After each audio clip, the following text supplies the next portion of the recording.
افلا يتدبرون القرآن ام على قلوب اقفالها، تو کیا یہ لوگ قرآن میں غور نہیں کرتے یا دلوں پر قفل لگ رہے ہیں؟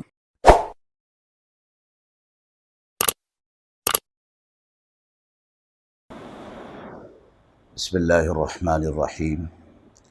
السلام علیکم ورحمۃ اللہ وبرکاتہ۔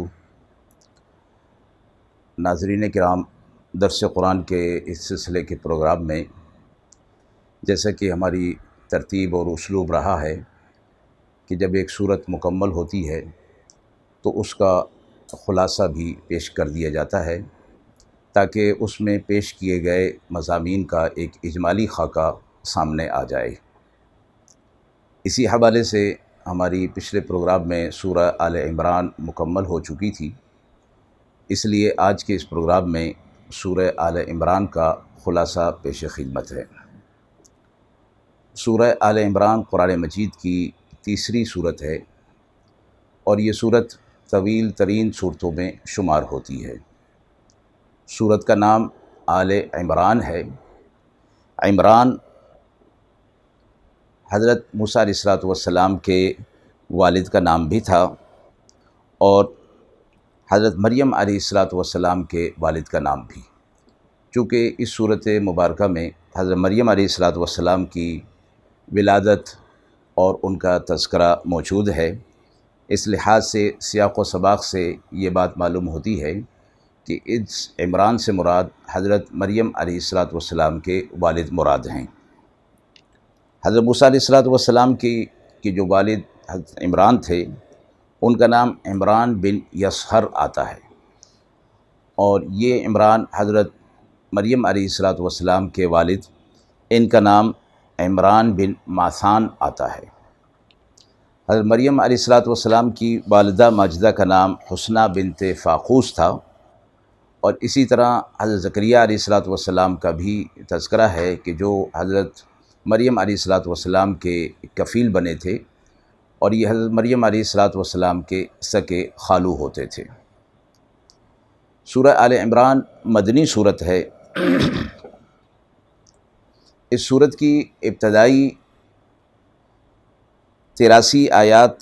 سے اس واقعے کا ذکر ہوتا ہے کہ ایک وفد آپ علیہ السلام کی خدمت میں حاضر ہوا تھا جو کہ نصارہ تھے، یعنی مسیحی تھے، اور آپ صلی اللہ علیہ وسلم سے کچھ سوالات کرنے کے لیے آئے تھے۔ اس کا تذکرہ بھی یہاں پر ہوا ہے۔ سورہ آل عمران مدینہ طیبہ میں پوری کی پوری نازل ہوئی، اس لیے یہ مدنی صورت ہے۔ اس میں 20 رکوع اور 200 آیات ہیں۔ آیت 33 تا آیت 54 حضرت مریم علیہ السلام کے والد عمران اور ان کے آل کی سیرت اور فضائل کا تذکرہ موجود ہے، اس لیے اس حوالے سے اس کا نام سورہ آل عمران رکھا گیا ہے۔ اس کی ابتدا حروف مقطعات سے ہوتی ہے، یعنی وہ الگ الگ حروف جو قرآن مجید کی چند صورتوں کی ابتدا میں آئے ہیں، یعنی الف لام میم، اور یہ حروف مقطعات کہلاتے ہیں۔ ان کی مراد اللہ کے علاوہ کسی کو معلوم نہیں۔ پھر آگے چل کر یہ فرمایا گیا کہ اللہ نے تورات کو بھی نازل فرمایا، انجیل کو بھی نازل فرمایا، یہ بھی اللہ کی کتابیں تھیں، لیکن ان کے قول فیصل اس وقت ہوگا جب قرآن اس کا فیصلہ کر دے گا، یعنی قرآن در حقیقت آخری کتاب ہے اور اللہ نے اس کی حفاظت کا ذمہ لیا ہے، اس لیے آج تورات اور انجیل اپنی اصلی شکل میں موجود نہیں ہیں۔ سورہ آل عمران میں جو مضامین خصوصی طور پر بیان کیے گئے ہیں، اس میں یہ فرمایا گیا کہ اللہ نے قرآن مجید میں 2 قسم کی آیات نازل فرمائی ہیں، ایک کو محکمات کہا جاتا ہے اور دوسری متشابہات۔ محکمات وہ آیات ہیں کہ جن کا حکم واضح ہے، اور متشابہات وہ کہ جو شبہ میں ڈالنے والی ہیں، جن کا علم اللہ کے علاوہ کسی کو معلوم نہیں، جیسے ید اللہ فوق ایدیہم، اللہ کا ہاتھ ان کے ہاتھ پر تھا،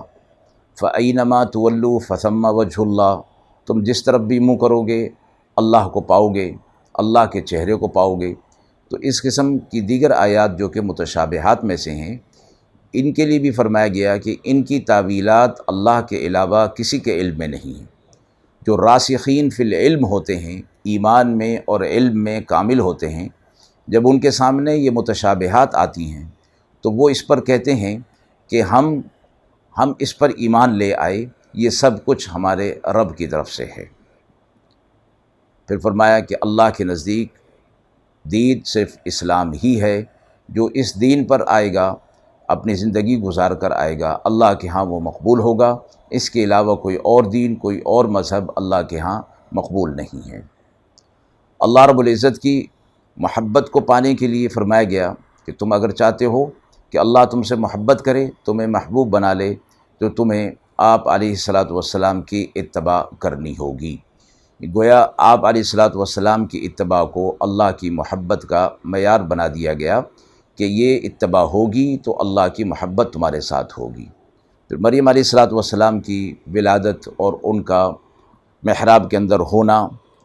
اور پھر ان کے پاس اللہ کی طرف سے بے موسم کے پھل کا موجود ہونا۔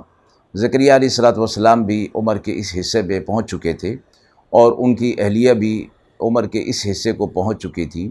کہ جہاں ظاہری اسباب میں اولاد نہیں ہو سکتی۔ جب انہوں نے دیکھا کہ مریم علیہ الصلاۃ والسلام کے پاس بے موسم کے پھل ہیں، اور انہوں نے پوچھا بھی کہ اے مریم یہ پھل تمہارے پاس کہاں سے آئے، تو انہوں نے جواب دیا کہ یہ اللہ کی طرف سے ہیں، اور اللہ جسے چاہتا ہے بے حساب رزق عطا فرماتا ہے۔ یہاں زکریہ علیہ الصلاۃ والسلام کے دل میں یہ بات آئی کہ جب اللہ رب العزت حضرت مریم علیہ الصلاۃ والسلام کو بے موسم کے پھل دے سکتا ہے، تو مجھے بھی بے وقت کی اولاد کیوں نہیں دے سکتا؟ وہ ہر چیز پر قادر ہے۔ اس لیے زکریہ علیہ الصلاۃ والسلام نے اولاد صالح اور اولاد ذریت طیبہ کے لیے دعا فرمائی۔ پھر ساتھ ہی حضرت عیسیٰ علیہ الصلاۃ والسلام کی ولادت کی بشارت بھی دی گئی، اور حضرت عیسیٰ علیہ الصلاۃ والسلام کے معجزات کا بھی تذکرہ فرمایا گیا۔ یہاں علماء مفسرین یہ فرماتے ہیں کہ بظاہر حضرت زکریہ علیہ الصلاۃ والسلام کی یہ دعا اسباب کے خلاف تھی، یعنی موقع ایسا نہیں تھا کہ جو وہ اولاد ہو سکتی، لیکن فرمایا اللہ کے ہاں کوئی چیز مشکل نہیں، تو ایسے امور کے لیے دعا کرنا جو اسباب سے ہٹ کر ہوں تو دعا کے آداب کے خلاف نہیں ہے، یعنی دعا کی جا سکتی ہے۔ اللہ مسبب الاسباب ہے، اللہ جو چاہے کر سکتا ہے۔ اللہ تعالیٰ کی وحدانیت، آپ صلی اللہ علیہ وسلم کی نبوت اور قرآن کی صداقت پر دلائل دیے گئے، اور فرمایا کہ دین اسلام ہی آخری دین ہے، اور اسی پر ہی اپنی زندگی کو گزار کر لایا جائے۔ نیکی کے اعلیٰ معیار کو ذکر فرمایا گیا کہ تم نیکی کے اعلیٰ معیار کو اس وقت تک نہیں پا سکتے جب تک کہ تم اپنی محبوب چیز کو اللہ کی راہ میں قربان نہ کر دو، یعنی چیزوں کی محبت، دنیا کی محبت اپنے دل کے اندر سے نکال دو، اور اللہ کی محبت اپنے دل کے اندر لاؤ گے تو پھر تم نیکی کے اعلیٰ درجے کو پہنچ سکتے ہو۔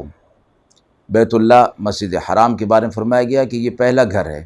جو وضع کیا گیا لوگوں کی ہدایت کے لیے، اور تمام عالمین کی ہدایت کے لیے اس کو وضع کیا گیا ہے، اور اس میں واضح اور خاص نشانیاں ہیں۔ مقام ابراہیم ہے، تو جس کسی کو استطاعت ہو وہ اس گھر کا ارادہ ضرور کرے، یعنی حج بیت اللہ ضرور کیا جائے۔ اہل ایمان کو فرمایا گیا کہ وہ تقوی اختیار کریں، ایسا تقوی کہ جیسا کہ تقوی اختیار کرنے کا حق ہے، اور اپنی زندگی اسلام پر گزاریں، اور انہیں موت بھی اسلام پر مسلمان ہونے کی حالت میں آنی چاہیے۔ تفرقے سے بچنے کا حکم دیا گیا، اور اس کے لیے فرمایا کہ اللہ کی رسی کو مضبوطی کے ساتھ پکڑے رہو تو تم تفرقے سے اپنے آپ کو بچا لو گے۔ اس امت کی فضیلت بیان کی گئی کہ یہ آخری امت ہے امت محمدی صلی اللہ علیہ وسلم، اور اس کی فضیلت دیگر امتوں پر اس وجہ سے ہے کہ ان کو حکم دیا گیا کہ وہ اوروں کو بھی اور اپنے لیے بھی امر بالمعروف اور نہی عن المنکر کے فریضے کو سر انجام دیں، اور یہ فرمایا کہ تم میں ایک ایسی جماعت ضرور ہونی چاہیے کہ جو اس کام کو کرے، نیکی کا حکم کرے اور برائی سے منع کرے، اور ایسے ہی لوگ فلاح پانے والے اور کامیاب ہونے والے ہیں۔ آگے چل کر اسی امت کی فضیلت کا ذکر فرمایا گیا، اور یہ فرمایا فضیلت اسی وجہ سے ہے کہ یہ امر بالمعروف اور نہی عن المنکر کرتے ہیں، اور انہیں لوگوں کی فلاح اور خیر کے لیے انہیں مقرر کیا گیا ہے۔ یہودیوں پر ذلت اور خواری مسلط کیے جانے کا بھی ذکر ہوا، جہاد کی فرضیت، سود کی حرمت، زکوٰۃ نہ دینے والوں کی سزا کا تذکرہ بھی بیان فرمایا گیا، غزوہ بدر، غزوہ احد سے حاصل ہونے والے عبرت اور نصیحت کا بھی بیان فرمایا گیا۔ آپ صلی اللہ علیہ وسلم کا مبعوث ہونا اللہ کی طرف سے اہل ایمان پر بہت بڑا احسان ہے۔ اللہ رب العزت نے قرآن مجید میں اپنی کسی نعمت کو بھی احسان کے طور پر ذکر نہیں فرمایا، صرف آپ صلی اللہ علیہ وسلم کا مبعوث ہونا اور اہل ایمان کی طرف مبعوث کرنا، اس کو احسان فرمایا گیا۔ مفسرین فرماتے ہیں اس سے معلوم ہوتا ہے کہ یہ نعمت تمام نعمتوں میں سب سے بڑھ کر ہے۔ پھر آپ صلی اللہ علیہ وسلم کی نبوت کی ذمہ داریاں، یعنی آیات کی تلاوت کرنا، کتاب اور حکمت کی تعلیم دینا اور قلب کا تزکیہ کرنا، یہ آپ صلی اللہ علیہ وسلم کی ذمہ داریوں میں شامل فرمایا گیا ہے۔ اللہ کی راہ میں شہید ہونے والے زندہ ہیں، لیکن ان کے زندہ ہونے کا تمہیں شعور نہیں۔ اللہ کے ہاں انہیں رزق دیا جاتا ہے، اور اللہ نے اپنے فضل سے جو کچھ انہیں دیا ہے وہ اس پر خوش ہیں۔ ہر نفس کو موت کا ذائقہ چکھنا ہے، اور جو کوئی آگ سے بچا لیا گیا اور جنت میں داخل کر دیا گیا، وہی حقیقت میں کامیاب ہوگا، اور کامیابی اس کی مقدر بنے گی۔ زمین و آسمان اور اس میں اللہ رب العزت نے جو کچھ پیدا کیا ہے، جو کچھ کے مشاہدات میں سے ہے، اس پر غور اور فکر کرنے کی دعوت دی گئی، تاکہ اللہ کی عظمت دل کے اندر آئے، اور غور و فکر اور تدبر کرنے سے اللہ کی بڑائی دل کے اندر آئے، اور جب اللہ کی عظمت اور بڑائی دل کے اندر آئے گی تو پھر اللہ کی نافرمانی کا خوف دل کے اندر رہے گا، اور اللہ کی فرما برداری کی طرف دل مائل ہوگا۔ ساتھ ہی دعاؤں کا بھی ذکر ہوا، اور خصوصی طور پر جیسا کہ قرآن مجید کی اکثر دیگر دعاؤں کے اندر جمع متکلم کا صیغہ، یعنی ربنا کا صیغہ استعمال ہوتا ہے، یہاں پر بھی چند دعائیں جمع متکلم کے صیغے کے ساتھ بیان فرمائی گئی ہیں۔ اس کے ساتھ یہ بھی فرمایا گیا کہ عمل میں مرد اور عورت برابر ہیں۔ زمانہ جاہلیت میں چونکہ عورت کو حقیر سمجھا جاتا تھا اور اس کی کوئی حیثیت نہیں تھی معاشرے میں، اللہ رب العزت نے اور اسلام نے، شریعت نے عورت کو ایک اہم اور بلند مقام عطا فرمایا اور عزت کا مقام عطا فرمایا۔ ساتھ ہی فرمایا کہ یہ ایسی چیز نہیں، عورت ہونا ایسی بات نہیں کہ عمل اور اس کے اجر میں ان کی کمی کی جائے، بلکہ فرمایا تم میں جو کوئی بھی مرد ہو یا عورت ہو، وہ مومن ہو اور عمل صالح کرے تو اللہ کے ہاں اس کا دونوں کا برابر اجر ان کو دیا جائے گا۔ اہل ایمان کو فرمایا گیا کہ جہاد کی صورت میں اور اسلامی سرحدوں کی حفاظت کی صورت میں جب ان پر یہ موقع آ جائے تو اس پر ثابت قدم رہیں، اور صبر کے ساتھ اس پر جمے رہیں، ثابت قدمی کے ساتھ یہ عمل کرتے رہیں، تقوی اختیار کریں تاکہ وہ فلاح پا جائیں۔ وآخر دعوانا ان الحمد للہ رب العالمین۔